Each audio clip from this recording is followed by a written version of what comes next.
নমস্কার, দেখছেন কলকাতা টিভি। আপনাদের সঙ্গে রয়েছি আমি ঋষিকেশ। শুরু করছি সংবাদ সারাদিন। শুরুতেই যে খবরের দিকে নজর রাখবো, এবার সাংসদ এবং প্রার্থী, তৃণমূল কংগ্রেসের প্রার্থী, তার বিরুদ্ধে তোপ দাগলেন দলেরই বিধায়ক নিয়ামত শেখ। তিনি আবু তাহেরের বিরুদ্ধে তোপ দাগেছেন। তার বক্তব্য, গত 5 বছরে দেখা যায়নি, এলাকায় দেখা যায়নি।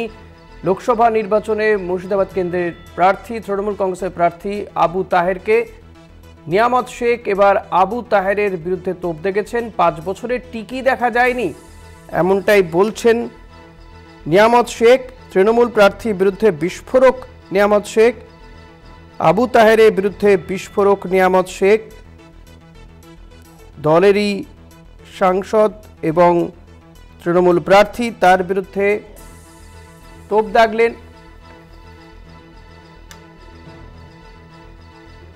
তোপ দাগলেন দলের বিধায়ক কল্যাণ চন্দ্র রয়েছেন। কল্যাণ, ঠিক কি বললেন আবু তাহের? কেনই বা মাফ করবেন, নিয়ামত শেখ ঠিক কি বললেন আবু তাহেরের বিরুদ্ধে? কেনই বা এতটা তিনি ক্ষুব্ধ আবু তাহেরকে নিয়ে?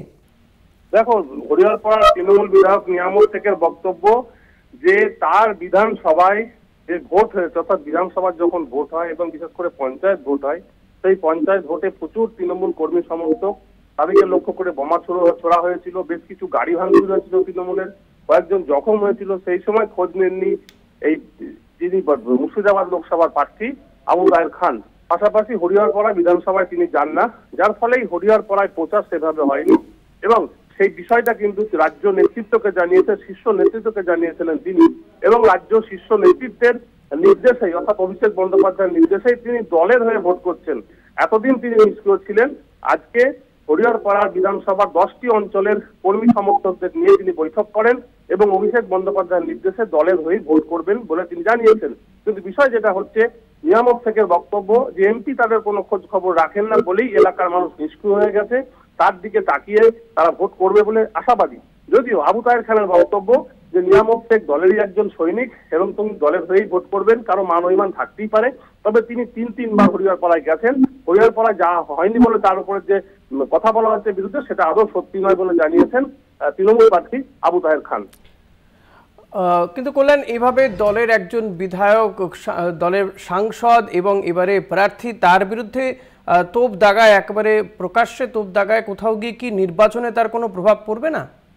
দেখো, নির্বাচনের প্রভাব খুব স্বাভাবিকভাবে পড়ার কথা। তবে কি হচ্ছে, বিষয় যেটা তুমি জানো, এর আগে হুমায়ুন কবির বিভিন্নভাবে বিরুদ্ধাচরণ করছিলেন, দলের বিরুদ্ধে কথা বলছিলেন, তিনি অভিষেক বন্দ্যোপাধ্যায়ের নির্দেশে এখন দেখা যাচ্ছে বহরমপুর লোকসভার যে প্রার্থী আছে ইউসুফ পাঠান, তার সঙ্গে হাতে হাত ধরে ভোট প্রচার করে বেড়াচ্ছেন এবং তার কোনো রকম কোনো অভিযোগ নেই, কোনো অনুযোগ নেই। ঠিক একই রকম ভাবেই নিয়ামত শেখ চাইছেন, তিনি বর্ষিয়াল নেতা, তিনিও চাইছেন তাকে একটু সমাধান করা হোক, তাকে একটু খাতির করা হোক, তার সঙ্গে একটু সম্পর্ক গড়ে উঠুক এবং সেখান যে মুর্শিদাবাদ লোকসভার যিনি প্রার্থী রয়েছেন আবু তাহের খান, সেখানে এসে তার সঙ্গে একটু প্রচার করুন। তিনিও চাইছেন এই প্রচারের ফাঁকা জায়গাটাই কিন্তু সেখানকার মানুষ সময় কষ্ট পাচ্ছে, মানুষ মনোকষ্ট হচ্ছে বলেই বারবার বিধায়ক কিন্তু কথা বলছেন যে সেই এমপিকে, অর্থাৎ যিনি এখন দাঁড়িয়েছেন মুর্শিদাবাদ লোকসভার আবু তাহের খান, সেই এমপিকে পাওয়া যায় না।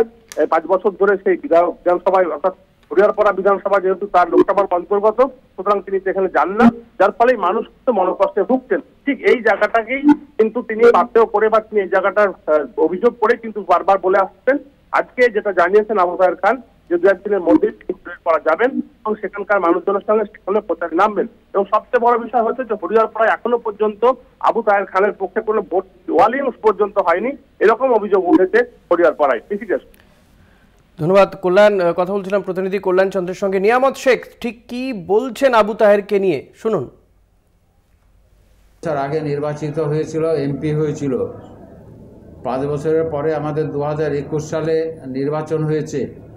2021 সালে এখানে বিধানসভা নির্বাচন হয়েছে, একটা দিনও তার টিকে রাখা যায়নি। আবার আমাদের 2023 সালে এখানে তিস্তার পঞ্চায়েত নির্বাচন হলো, একটা জায়গায় টিকে রাখা যায়নি। কেন? সেই নির্বাচনগুলোকে আমার দলের না?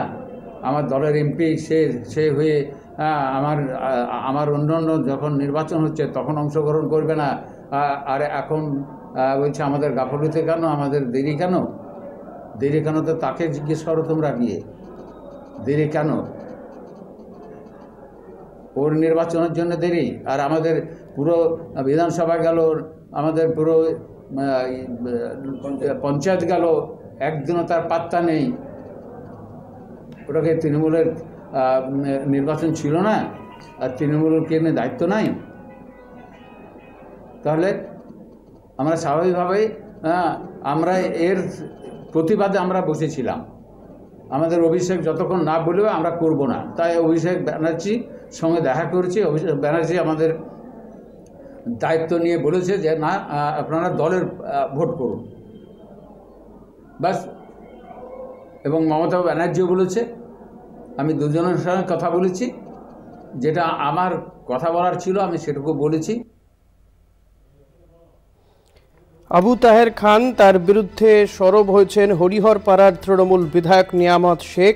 মুর্শিদাবাদের প্রার্থী আবু তাহের খান, তিনি এর আগেও তিনি সাংসদ ছিলেন, 2019-এ জয়লাভ করেছিলেন এবং গত 5 বছরে সাংসদ আবু তাহের খান তিনি হরিহরপাড়ায় যাননি। এমনকি বিধানসভা নির্বাচন, পঞ্চায়েত নির্বাচনেও তার টিকি পাওয়া যায়নি বলে অভিযোগ করছেন হরিহরপাড়ার বিধায়ক নিয়ামত শেখ।